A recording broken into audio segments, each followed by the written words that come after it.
life coming apart, strand by strand by strand. The rope and his life had unraveled while years raced through his mind. His life for better and for worse. The biggest emptiness, the deepest regret, the greatest hurt all came from the same source. A slim girl woman called Joy Smith Anderson. She hadn't been his first lover, but she'd been the only one that mattered. And she had betrayed him. "You still there?" Dan asked. "Yeah. Can barely hear you. The noise in this place could drown out a Brazilian soccer game." "I asked when you're coming home." "Not right away. I'm headed for New Mexico."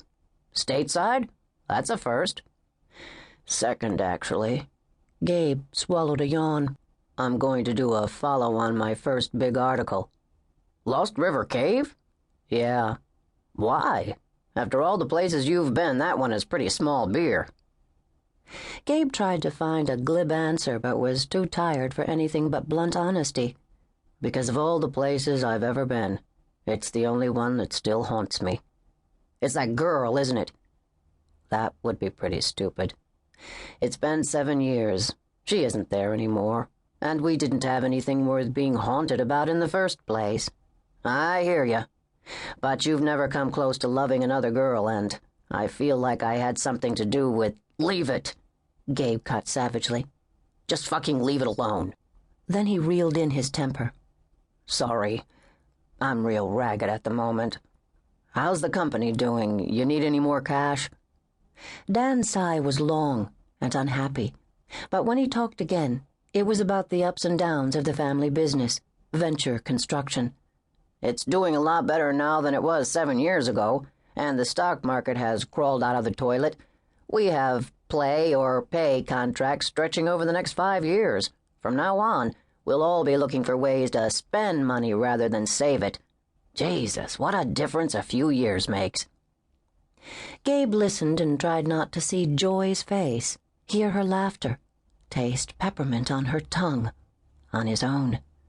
The taste of betrayal. Chapter 1. I couldn't have heard right. Joy Anderson closed her gray eyes and fought to breathe, hand clenched on the radio phone. She prayed that she hadn't heard her boss say Gabriel Venture's name. This was just a nightmare, and all she had to do was wake up. Warily, her eyes opened. Nothing changed. She was still sitting in a patch of pure yellow sunlight pouring through the cottage's 4-paned kitchen window. The phone was hot to her touch, all but burning her ear. She couldn't see the man she was talking to. She didn't have to. The memory of Harry Larkin's broad, professionally amiable face was imprinted in her mind. He was the one who had managed to land a 2-year grant that was running out while she sat in the New Mexico desert and listened to the name of her nightmare. Gabriel Venture rising out of the past, haunting her in daylight as he had in dreams. "Yeah, it's quite a shock, isn't it? The great Gabriel Venture is coming to your very own boondocks to do a major article." Satisfaction rang in Harry's voice. "But then, he makes a specialty of places that are so remote, they don't even have cell phone coverage. He was even here some time ago, back when nobody but dedicated amateur cavers knew much about Lost River Cave." Some time ago. Joy started to close her eyes, then forced them to stay open. No place to hide, no way out.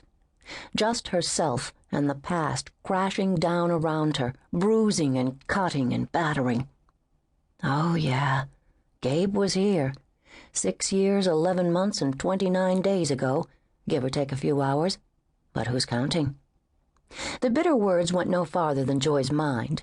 She was too shaken to speak, and much too careful of her own and her daughter's privacy to reveal that she knew the time of Gabe's departure to the day and hour.